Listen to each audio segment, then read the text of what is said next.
उनके लिए मेरा मैसेज या उनके लिए मेरा पर्पस वही है जो शायद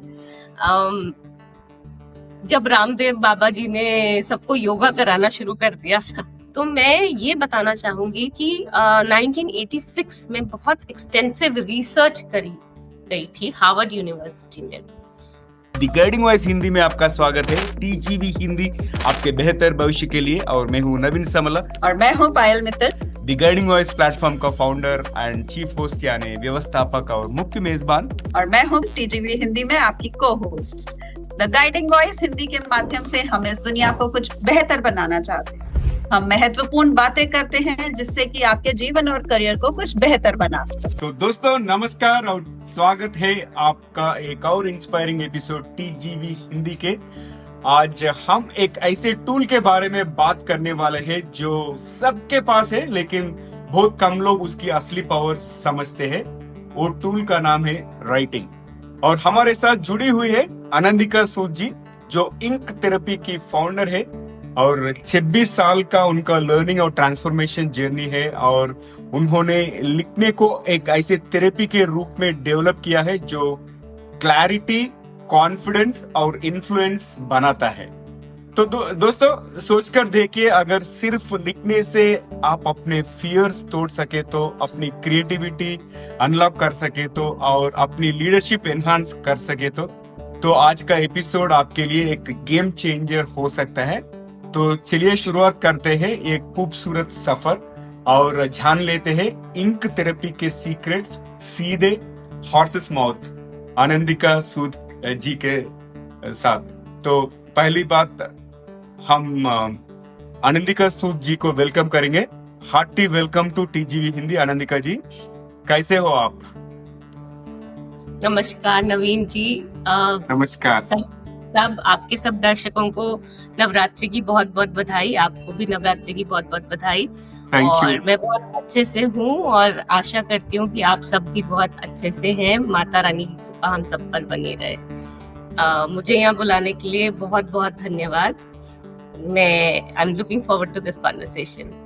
मोस्ट वेलकम। और हम ये मामले पे गीता सेठी जी को भी थैंक यू बोलना चाहते हैं, हम दोनों को कनेक्ट करने के लिए। Thank you Geeta ji once again. तो दोस्तों आज हम एक अच्छी टॉपिक इंक थेरेपी के बारे में बात करेंगे, मगर बात करने से पहले अपनी मेहमान आनंदिका जी के दिमाग में चलिए थोड़ा गुदगुदी करेंगे। तो आनंदिका जी, हमारा ये फॉर्मेलिटी है कि हम हमारा गेस्ट को थोड़ा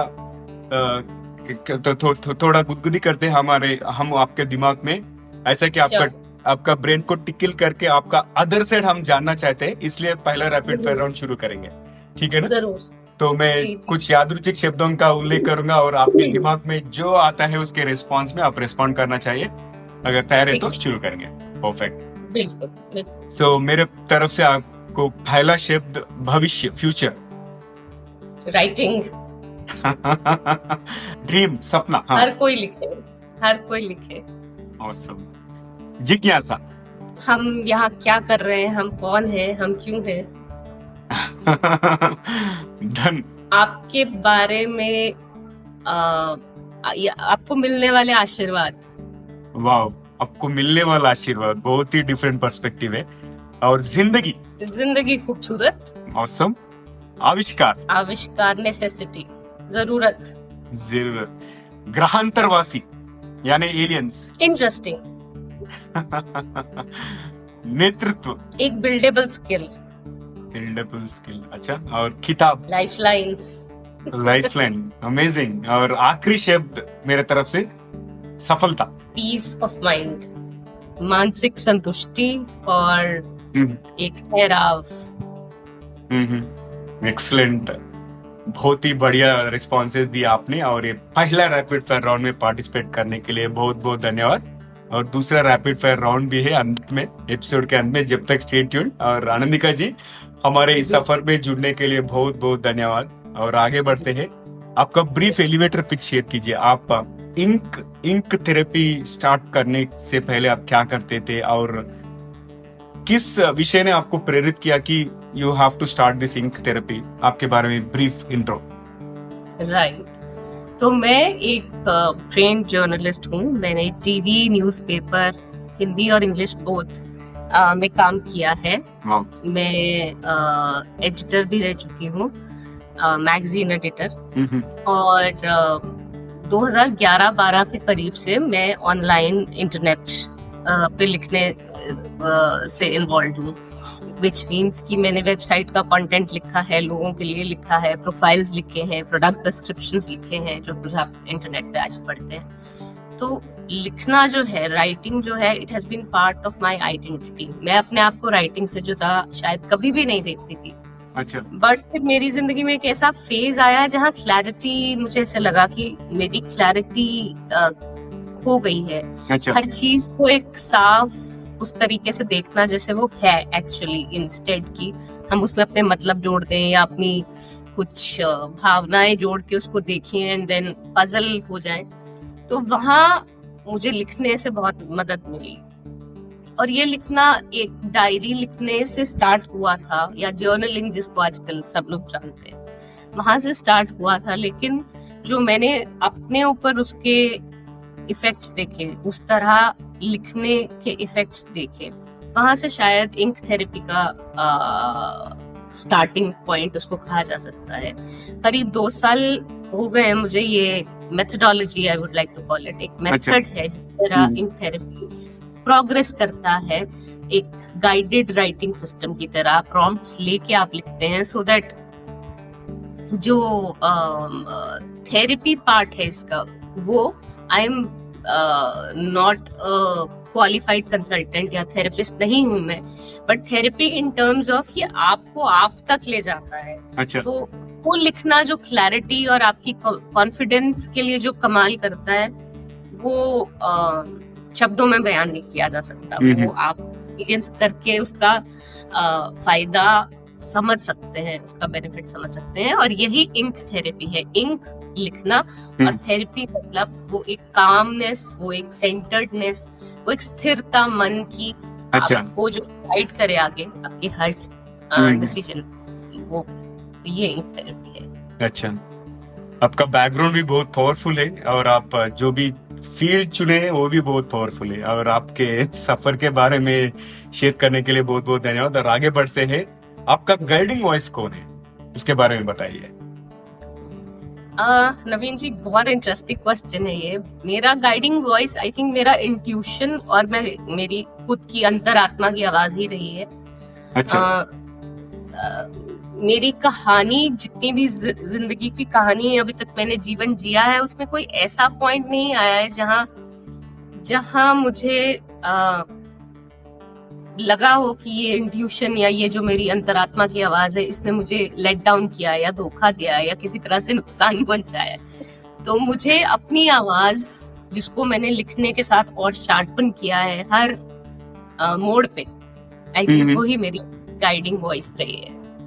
अच्छा, अच्छी बात। और आगे बढ़ते हैं, आपके सक्सेस मंत्रा क्या है, यानी आपके इस सफर में ऐसी कौन सी 3 चीज है जिसके वजह से आप आज इधर तक पहुंच सके?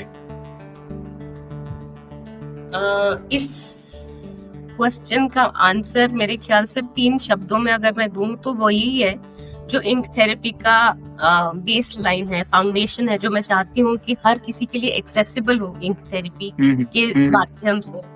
कॉन्फिडेंस, कम्युनिकेशन स्किल्स और रेजिलियंस। सो कॉन्फिडेंस, कम्युनिकेशन स्किल्स और रेजिलियंस से मेरा मतलब है वो 3 चीजें जो हम सबके अंदर है, बट सिर्फ उसको निकाल के बाहर लाने के लिए जरूरत है। अच्छा, राइट। और आपने ये इंक थेरेपी शुरू की है। अगर जो व्यक्ति एक विषय के बारे में अगर पूरा क्लैरिटी मिले तो उन सोचते हैं कि okay, let me keep it to yourself, मगर आपने सबको दुनिया को शेयर करने डिसाइड किया। अब उसके बारे में क्या इंस्पिरेशन था, like what inspired you to share this ink therapy, और ये सिंपल जर्नलिंग से कैसे अलग है? अगेन वंडरफुल क्वेश्चन, बहुत रेलेवेंट क्वेश्चन है। इनफैक्ट मैं चाहूंगी कि सब तक ये बात पहुंचे। तो let me answer in 2 parts, जैसे आपने सवाल किया। तो पहले पार्ट पे अगर मैं आऊं तो जो कुछ नहीं जानता है इंक थेरेपी के बारे में, लिखने के बारे में, उनके लिए मेरा मैसेज या उनके लिए मेरा पर्पस वही है जो शायद जब रामदेव बाबा जी ने सबको योगा कराना शुरू कर दिया था उसी तरह मैं चाहूंगी कि हर कोई लिखे, हर किसी को देखिए, it is not, ink therapy is not about writing better, मतलब आपकी ग्रामर कैसी है, आपका सिंटैक्स कैसा है, आप कौन सी भाषा में लिखते हैं, आप कीबोर्ड से लिखते हैं, फोन के मोबाइल से लिखते हैं, कीपैड से लिखते हैं, या पेन पेपर लेके कागज से लिखते हैं, ये सब सेकेंडरी चीजें हैं। अच्छा, द प्राइमरी थिंग इज कि आप लिखें अपने आप को जानने के लिए, और ये जानने के लिए कि आप जो कर रहे हैं, जो चूज कर रहे हैं इस वक्त करने के लिए, उसके पीछे आपका रीजन और मोटिवेशन क्या है। एक बार आप उसको समझ लेते हैं, आप अपनी बात पे कन्विंस्ड हो जाते हैं, आपका कॉन्फिडेंस लेवल ही दूसरे किस्म का बन जाता है। आपको चलते फिरते कुछ एक्सप्लेन करने की, कुछ और करने की, एफर्ट करने की जरूरत ही नहीं रहती, बिकॉज सब कुछ एकदम अलाइंड हो जाता है। अच्छा। तो जब मैंने अपनी लाइफ में ये देखा तो मुझे लगा कि जैसे आपने शुरुआत में कहा था कि ये एक ऐसा टूल है जो सबको अवेलेबल है। राइट। हमारे लिटरेसी नंबर्स इतने अच्छे हैं कि पढ़ना लिखना हम सब जानते हैं ऑलमोस्ट देश भर में। Language no bar, colour, caste, creed, strata no bar, हम सब ऑलमोस्ट पढ़ना लिखना जानते हैं। एंड जैसे कि मैंने कहा, this has nothing to do with grammar, आपकी ग्रामर ठीक है कि नहीं, या आप किसी पर्टिकुलर भाषा में, अंग्रेजी में ही लिख पा रहे हैं या नहीं, या हिंदी में, आप जिस भाषा में कंफर्टेबल है आप उसमें लिखिए, और ये किसी और के पढ़ने के लिए नहीं है, किसी और की कंजम्पशन के लिए नहीं है, ये आपके अपने लिए है। अच्छा। तो ये मेरा पर्पस है कि उससे जो क्लैरिटी मिलती है, क्लैरिटी से जो कॉन्फिडेंस मिलता है, और कॉन्फिडेंस लेके जो आप इनोवेशन कर पाते हैं, आपकी क्रिएटिविटी एकदम से ब्लॉसम करती है, ब्लूम करती है। It's beautiful. एंड हर किसी को, अगर आप सोचिए ये अवेलेबल हो तो कितनी चीजें बदल जाएंगी। आप अपने आप से खुश रहना शायद शुरू कर पाए। वहां से आप जहां की भी जर्नी करेंगे, चाहे आप स्टार्टअप फाउंड कीजिए, चाहे आप नॉर्मल जॉब कीजिए, आप जो भी कर रहे हैं, आप उसमें एक खुश इंसान, आप एक सैटिस्फाइड इंसान बन के जाएंगे, एंड वही सारा कुछ बदल जाएगा। राइट। और आगे बढ़ते हैं। एक्सप्रेसिव राइटिंग हमारे दिमाग और इमोशंस को साइंटिफिकली कुछ प्रभावित करते हैं क्या? जी बिल्कुल। इसका जवाब आपके पिछले क्वेश्चन के पार्ट बी से जुड़ा है। आपने कहा था कि जर्नलिंग से ये कैसे डिफरेंट है। हाँ, सही है। राइट। तो मैं ये बताना चाहूंगी कि 1986 में बहुत एक्सटेंसिव रिसर्च करी गई थी हार्वर्ड यूनिवर्सिटी में। उस रिसर्च में 400 स्टूडेंट्स को एक क्वेश्चनर दिया था रिसर्चर्स ने, जिसमें डिफरेंट टाइप के क्वेश्चंस थे। कुछ क्वेश्चंस उनसे उनकी मानसिक तकलीफों के बारे में पूछे गए थे। अच्छा। कि क्या वो आइडेंटिफाई कर पाते हैं कि कब वो डिस्टर्ब्ड है, अगर वो कर पाते हैं तो वो क्यों डिस्टर्ब्ड हैं, क्या उनको पता है। तो जब कुछ स्टूडेंट्स ने लिखना शुरू किया, स्पेशली फीमेल स्टूडेंट्स ने, अगर रिसर्चर्स ने 2 पन्ने उनको दिए थे फिल करने के लिए, तो 10 पन्ने उनके पास लौट के वापस आए। तो जब वो लिखने बैठी, और जो उनकी जो भी मानसिक स्थिति थी जिससे वो परेशान थी या जूझ रही थी, जब वो लिखने बैठी तो वो एक्सप्रेस करते करते करते वो इतने पेजेस फिल हो गए। अब वो एक्सप्रेस करने से 2 चीजें हुई। एक, प्रॉब्लम का हाईलाइट होना, वो प्रॉब्लम, वो तकलीफ क्या थी, क्यों थी। एक चीज है कि आपके सिर पे घूम रही है, वो एक उलझा हुआ धागा है जिसका ना छोर आप पकड़ पा रहे हैं ना और आपको पता है। तो वो एक छोर आपके हाथ में आ गया। अब जब वो हाथ में आ गया तो आप उसको ठीक से संभाल के टाई करके साइड में अच्छे से रख सकते हैं, वो उलझा हुआ नहीं है। तो ये दोनों चीजें जब हुई तो फिर इस पे और स्टडीज की गई। और अब मैं आपको बताऊं नवीन जी, बहुत सारी MNCs हैं। अच्छा। जिनका वेलनेस प्रोग्राम है जिसमें एक्सप्रेसिव राइटिंग को इंक्लूड किया गया है। अच्छा। न्यूयॉर्क लाइफ इंश्योरेंस का एक प्रोग्राम है जिसमें इट इज मैंडेटरी कि उनके सब एम्प्लॉइज एक्सप्रेसिव राइटिंग करें। एक्सप्रेसिव थेरेपी तो बाद में आती है, पहले एक्सप्रेसिव राइटिंग आती है। एक्सप्रेसिव थेरेपी को आज बहुत सारे काउंसलर्स और साइकोलॉजिस्ट बहुत महत्व देते हैं अपनी एक यूजफुल टूल के रूप में। और राइटिंग जहां तक कंसर्न है, जब ऐसी स्टडीज देखी गई तो अमेज़न का नाम आई डोंट थिंक किसी के लिए भी अनफेमिलियर है। अमेज़न के सीईओ और अमेज़न के फाउंडर जो हैं जेफ बेजोस, मैं आपके साथ और आपके दर्शकों के साथ ये शेयर करना चाहूंगी।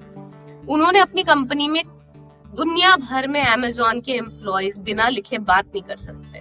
वहां पे कोई नहीं देता है, कोई भी प्रोडक्ट के लिए किसी भी part of administration, manufacturing, anything, no PPTs are ever given.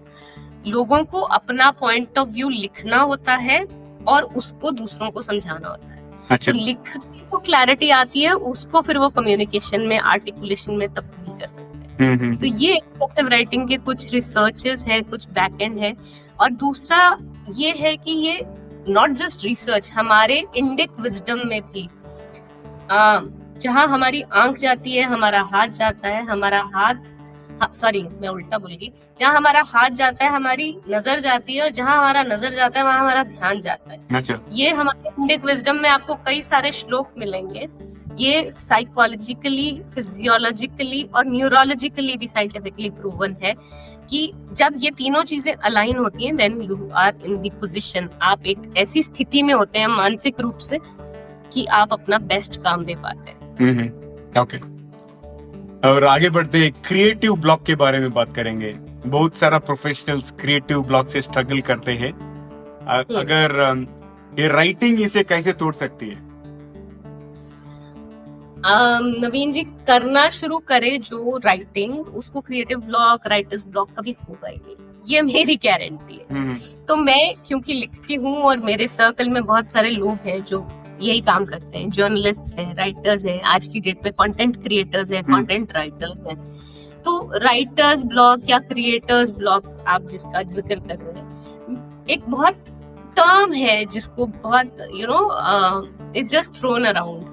But honestly जब आप लिखना शुरू करते हैं और आपके पास क्लैरिटी होती है, तो कभी आपके पास टॉपिक की कमी नहीं हो सकती। जैसे हम बात करना शुरू करें और उस दोस्त के साथ बात करना शुरू करें जिसको हम पसंद करते हैं, तो हमें कभी बातचीत की कमी नहीं होगी। घंटों बीत जाएंगे, फिर भी ऐसे लगेगा अरे थोड़ा समय और मिल जाता, 6 घंटे 7 घंटे बीते, अरे थोड़ी देर और मिल के बैठ लेते, बात कर लेते, दुख सुख साझा कर लेते, फ्यूचर की प्लानिंग कर लेते। तो राइटिंग वही है, उसी दोस्त से आपको मिलाती है, वो दोस्त आप अपने खुद बन जाते हैं। इसलिए आप लिखना शुरू करने की जब हैबिट बना लेते हैं, एंड इसमें कुछ बहुत डिफिकल्ट नहीं है, कुछ बहुत ऐसी चीज नहीं है जो आपको कोई अलग से सीखने की जरूरत है। ये टूल्स आपके पास हैं। अच्छा। आप ये शुरू करते हैं तो क्रिएटर्स ब्लॉक धीरे धीरे अपने आप डिसअपीयर हो जाता है, gets taken care of. Right, excellent. और आप कुछ ट्रांसफॉर्मेशन स्टोरी के बारे में बता दीजिए कि कोई रियल लाइफ एग्जांपल के साथ, लाइक जहां इंक थेरेपी किसी की लाइफ या करियर की पूरी तरह की बदलाव लाई है। जरूर, ऐसी तो मैं बहुत सारी कहानियां सुना सकती हूँ। बट अभी मैं एक चीज पे स्ट्रेस देना चाहूंगी। अच्छा। आजकल हर किसी को लगता है कि लिखने का मतलब हो गया है पोस्ट लिखना, लिंक्डइन पे लंबी पोस्ट लिखना, इंस्टाग्राम पे, फेसबुक पे पोस्ट लिखना। तो हालांकि राइटिंग इससे कहीं ज्यादा आयाम रखती है, डायमेंशंस रखती है। अच्छा। बट आज इसके बारे में मैं एक बहुत ब्यूटीफुल एग्जांपल आपके साथ शेयर करना चाहूंगी। तो हम बहुत सारे स्टैट्स देखते हैं, स्टैटिस्टिक्स आते हैं कि लिंक्डइन 10 में से 3 लोग यूज कर रहे हैं। अगर 10 लोग यूज कर रहे हैं तो उसमें से 3 लोग उस पर लिख रहे हैं, एक्टिवली पोस्ट लिख रहे हैं, which is a very startling number. अब 10 में से 3 तो लिख रहे हैं, जैसे भी लिख रहे हैं, वो 7 लोगों को क्या जो नहीं लिख रहे हैं। ऐसे ही मेरे पास एक ग्रुप में जिसमें हमने इंक थेरेपी करी, उसमें कुछ लोग थे जो लिखना चाहते थे, जो जानते थे कि वो लिख सकते हैं, उनका लैंग्वेज पे कमांड अच्छा है, उनके पास कहने के लिए बातें हैं, लेकिन वो लिंक्डइन पे जाके वो पोस्ट अपनी पब्लिश नहीं कर पा रहे थे। तो इस एक पर्टिकुलर ग्रुप में आप नवीन जी मानेंगे नहीं, 3 ऐसे लोग या 4 थे शायद, और जब हमने शुरू किया और उन्होंने चीज को एड्रेस किया तो तीनों चारों के अपने अपने ब्लॉक्स थे, वो क्यों नहीं कर पा रहे। किसी ने कहा कि मुझे लगता है कि मैं कौन हूँ लिखने वाला, लोग मेरी बात क्यों सुनेंगे, क्यों पढ़ेंगे।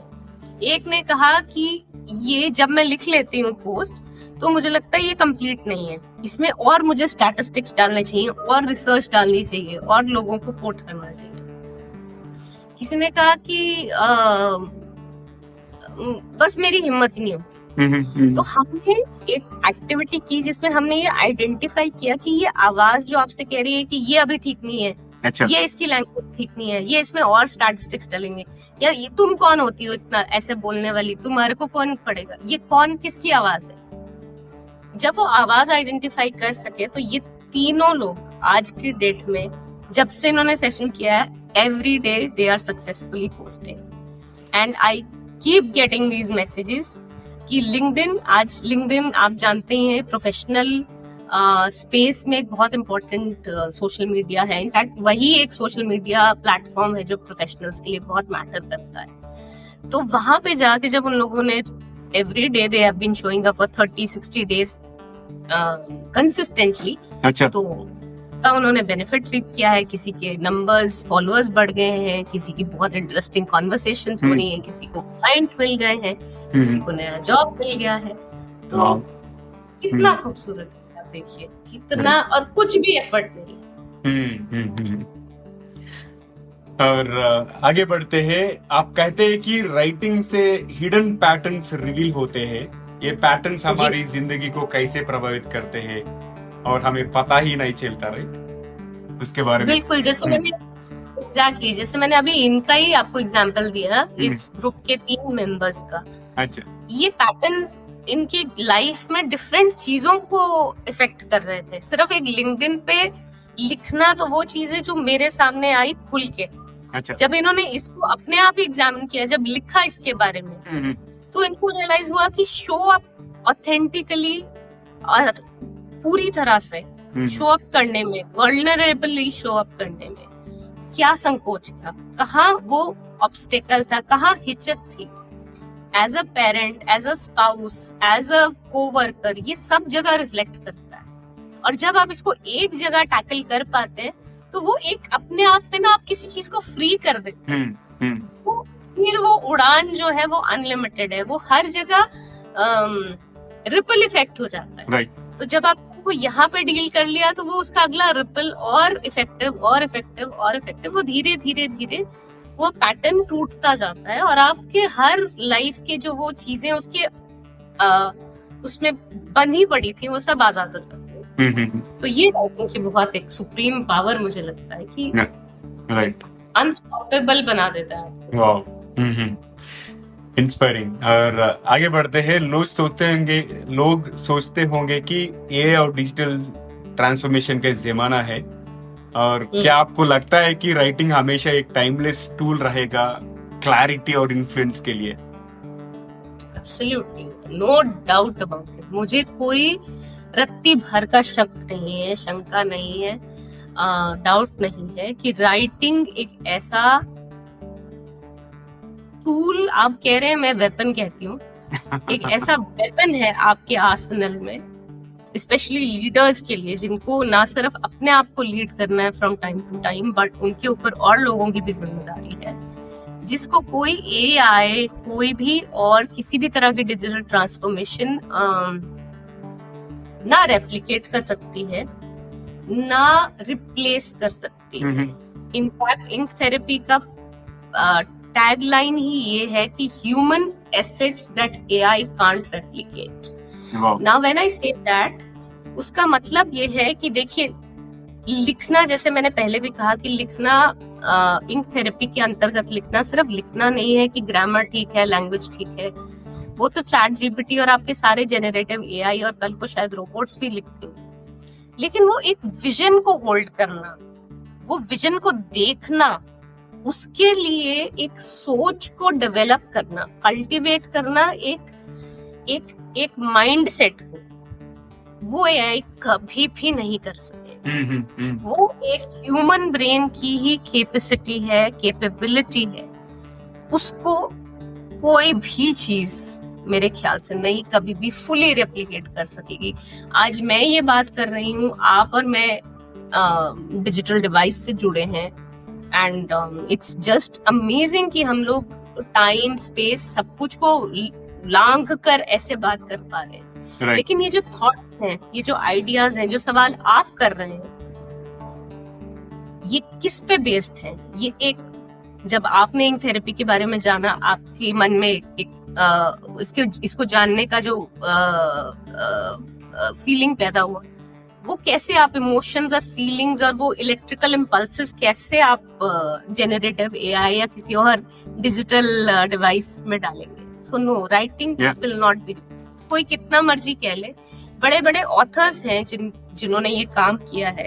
इनफैक्ट मुस्तफा सुलेमान करके एक आपके जो डीप एआई के रचयिता हैं, फाउंडर हैं, अच्छा, डेनियल पिंग करके एक ऑथर हैं। आप इनकी किताबें पढ़िए, एंड आने वाले समय में सबसे बड़ा वैल्यूएबल एसेट ही आपकी अपनी सोच है, आपका विजन है। तो वो विजन तक आप कैसे पहुंचेंगे अगर वो सारा धुंधलाया हुआ है? तो राइटिंग एक ऐसा टूल है जो वो धुंध को साफ करके, छांट के आपको आप तक ले जाएगा कि ये आप एक्चुअली सोचते हैं, इस बारे में आप ऐसा फील करते हैं, ये आप जानते हैं। कि कॉन्फिडेंस आपको राइटिंग और क्लैरिटी आपको राइटिंग के थ्रू मिलेगी। Right, excellent. और आनंदिका जी, अब तक बहुत ही खूबसूरत, शानदार और बहुत बढ़िया कन्वर्सेशन हो चुके हैं, और समय आ चुके हैं हमारे एपिसोड में थोड़ा मसाला ऐड करके और थोड़ा स्पाइस अप करने का। तो दूसरा रैपिड फायर राउंड शुरू करेंगे, और मेरी तरफ से पहला सवाल आपको आ रहा है कि यदि आपके पास कहीं भी एक विशाल, मतलब एक जाइगेंटिक बिलबोर्ड हो सकता है जिस पर कुछ भी हो, तो वहाँ क्या कहेगा? वहाँ पे मेरा तो एक ही मैसेज है नवीन जी, वो यही कहेगा कि लिखिए लिखिए लिखिए और लिखिए। अच्छा, लिखिए लिखिए लिखिए, ओके, एक्सीलेंट। और आपको किसी सेलिब्रिटी के साथ डेट करना हो तो कौन होगा और क्यों? ओह, वेरी इंटरेस्टिंग। बहुत सारे बट आई थिंक सेलिब्रिटी के साथ तो गैब्रियल गार्सिया मार्क्वेज करके एक ऑथर हुए हैं। अच्छा। इनकी बहुत ही खूबसूरत किताबें हैं, love in the times of cholera, 100 Years of Solitude। मुझे नहीं पता ये टेक्निकल सेलिब्रिटी हैं कि नहीं है, बट ये ऑथर गजब के थे, and one of my favourite authors. अच्छा। और इनकी रचनाएं इतनी खूबसूरत हैं कि मैं क्या बोलूं, तो उनके। अच्छा, ऑल द बेस्ट आपको। और आगे बढ़ते हैं।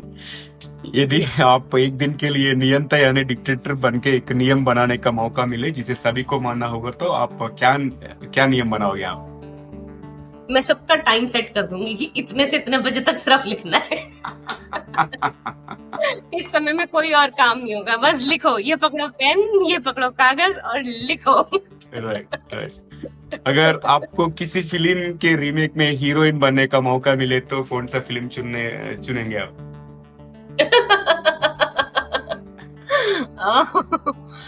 पता नहीं, किसी लेखिका पे कोई फिल्म बनी है क्या कभी?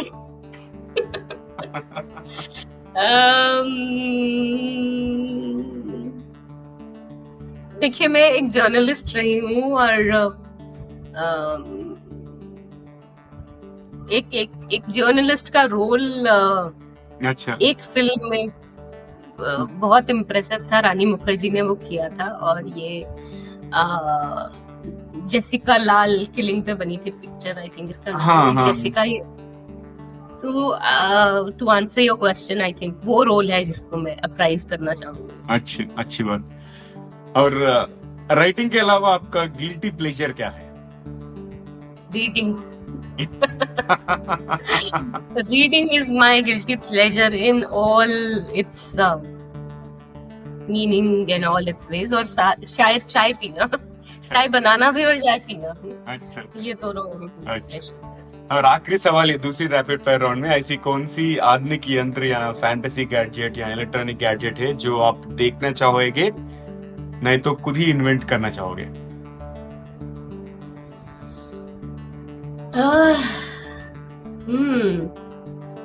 Very interesting again. I think आपने कह ही दिया, लिटरेरी गैजेट ही होगा मेरे से अगर कुछ होगा इन्वेंशन। तो आई थिंक मैं कुछ ऐसा प्रोबेबली पेन बनाना चाहूंगी जिसमें अलार्म बज जाए कि अब तुम्हारा लिखने का समय हो गया, चलो लिखो। अब सब छोड़ दो, और वो उड़ के वो पेन ना आपके हाथ में आ जाएगा, ताकि आपके पास कोई एक्सक्यूज ना बचे। वो पन्ना और पेन, वो डायरी शायद, आई डोंट नो, तो आपके हाथ में, आप जहाँ पे भी है, बैग में रखा है या टेबल पे रखा है, वो उड़ के आपके हाथ में आ जाएगा कि ये अब इसका टाइम हो गया है। अब आप यही काम करिए। बहुत ही इंटरेस्टिंग। और वो शानदार सेकंड रैपिड फायर राउंड होने के बाद हम फिर से मेन स्ट्रीम में जाएंगे, और आखिरी सवाल है जो आज की हमारे ऑडियंस जो भी एपिसोड देख रहे हैं या सुन रहे हैं, राइट, उनके लिए इंक थेरेपी अगर शुरू करना चाहे तो सबसे आसान पहला एक्सरसाइज क्या होगा? ओके। तो सबसे आसान एक्सरसाइज, मैं फिर अपने जो एग्जाम्पल मैंने शेयर किया था अपने सेशन के 3 पार्टिसिपेंट्स के बारे में, अच्छा, तो मैं चाहूंगी कि आपका जो भी ऑडियंस, जो भी व्यूअर या सुनने वाले इसको देख रहे हैं, सुन रहे हैं, वो एक कागज लें, एक पेन लें, और उस पे उस सिचुएशन के बारे में 4-5 लाइनें लिखें जिससे वो इस वक्त परेशान है। अच्छा। वो लिखने के बाद वो 3 ऐसे कंक्लूजन्स लिखें जो वो चाहते हैं कि उस सिचुएशन से उनको मिले।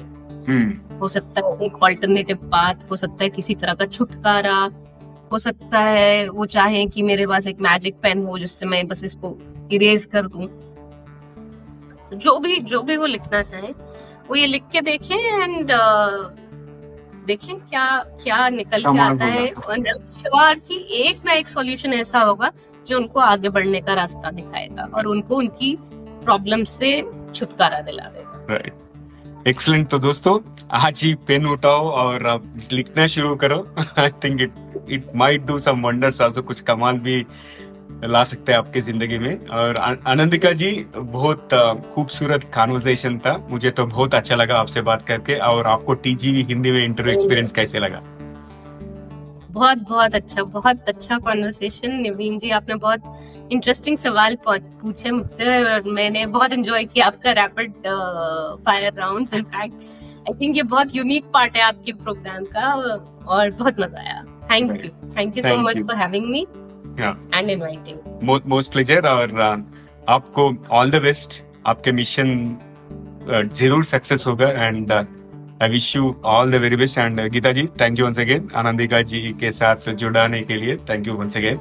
तो दोस्तों, ये था आज का एपिसोड आनंदिका सूद जी के साथ। उनका लिंक्डइन प्रोफाइल और उनका जो भी क्रेडेंशियल्स उन शेयर करते हैं वो सब शो नोट्स एपिसोड डिस्क्रिप्शन में आपको मिलते हैं। आप feel free to connect with हर।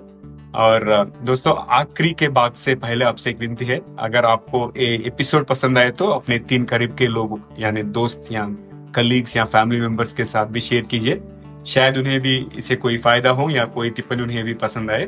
तो अब आगे बढ़ते हैं ट्रिविया सेक्शन में। आज का सामान्य ज्ञान, हम इंक थेरेपी के बारे में बात की है, इसलिए मैंने सोचा कि राइटिंग के बारे में थोड़ा ट्रिविया फैक्ट्स आपको प्रस्तुत करूं। और पहला फैक्ट है कि एक रिसर्च कहता है कि सिर्फ 15 मिनट लिखने से है आपका इम्यून सिस्टम स्ट्रांग हो सकता है और स्ट्रेस लेवल कम हो जाते हैं। और दोस्तों, टाइपिंग तो बहुत इजी है, लेकिन लिखने का अपना एक मैजिक है। जब आप पेन से लिखते हो तो दिमाग के ज्यादा एरियाज एक्टिव हो जाते हैं और मेमोरी स्ट्रांग हो जाती है। और मेरा भी एक आदत था, जब मैं इंजीनियरिंग पढ़ रहा था, जो भी इम्पोर्टेंट कॉन्सेप्ट है मैं बुक में पेन से लिखा था, इसलिए जो भी इम्पोर्टेंट कॉन्सेप्ट सब मेरे दिमाग में स्टोर हुआ था। That's why even today also अगर मैं कोई कॉन्फ्रेंस अटेंड हुआ तो मैं जाके एक पेन नोटबुक लेके जाता हूँ और मैं लिखना शुरू करता हूँ क्या था कि पूरा वो मेरे दिमाग में रजिस्टर हो। और आगे बढ़ते हैं ट्रिविया सेक्शन में। हिस्ट्री के सबसे बड़े leaders Gandhi ji, Leonardo da Vinci और मार्कस ऑरेलियस और सब जनरली करते थे। शायद इसी वजह से उनके आइडियाज और लीडरशिप उतना पावरफुल थे। और आनंदिका जी ने एक फैक्ट बताया कि हार्वर्ड के स्टडी के बारे में, और हार्वर्ड के एक स्टडी है कि वो बताता है कि सिर्फ 15 मिनट डेली लिखने वाले लोग 23% ज्यादा प्रोडक्टिव हो जाता है। बस सोचिए कितना पावरफुल है ये हैबिट। तो दोस्तों, मुझे यकीन है कि आज के एपिसोड ने आपके दिमाग में कुछ नई सोच दी होगी कि राइटिंग सिर्फ एक स्किल नहीं बल्कि एक थेरेपी है जो हमें क्लैरिटी, कॉन्फिडेंस और इन्फ्लुएंस देती है। आनंदिका जी बताइए सो। और आनंदिका जी ने जो इंसाइट शेयर किए उनसे एक बात क्लियर है, आंसर्स हमेशा अंदर ही होते हैं और लिखने से वो बाहर आते हैं। तो आप भी एक बार पेन उठाए और अपने थॉट्स लिखिए, शायद वहीं से आपके अगले ब्रेक थ्रू की शुरुआत हो। अगर आपको एक कन्वर्सेशन पसंद आए तो प्लीज इस एपिसोड को शेयर कीजिए और सब्सक्राइब कीजिए टीजीवी हिंदी को, और हमारे आपका फीडबैक भी शेयर कीजिए। और तब तक के लिए अपना ख्याल रखिए, लिखते रहिए और याद रखिए आपकी लाइफ की कहानी का इंक आपकी हाथ में है। तो दोस्तों, यही पर समाप्त करते हैं आज का एपिसोड। तो टीजीवी हिंदी में ट्यून करने के लिए बहुत बहुत धन्यवाद। तो दोस्तों, सुनते रहिए, देखते रहिए टीजीवी हिंदी आपके बेहतर भविष्य के लिए। और मैं हूँ नवीन समला, आपके हमसफर। यही उम्मीद है कि हमारी कोशिश कई लोगों की जिंदगी में कुछ अमूल्य बातें पहुंच जाए। तो अगले बार तक एक लिए नमस्ते और धन्यवाद। तो take care, love you all, see you next episode with another amazing guest. Bye bye.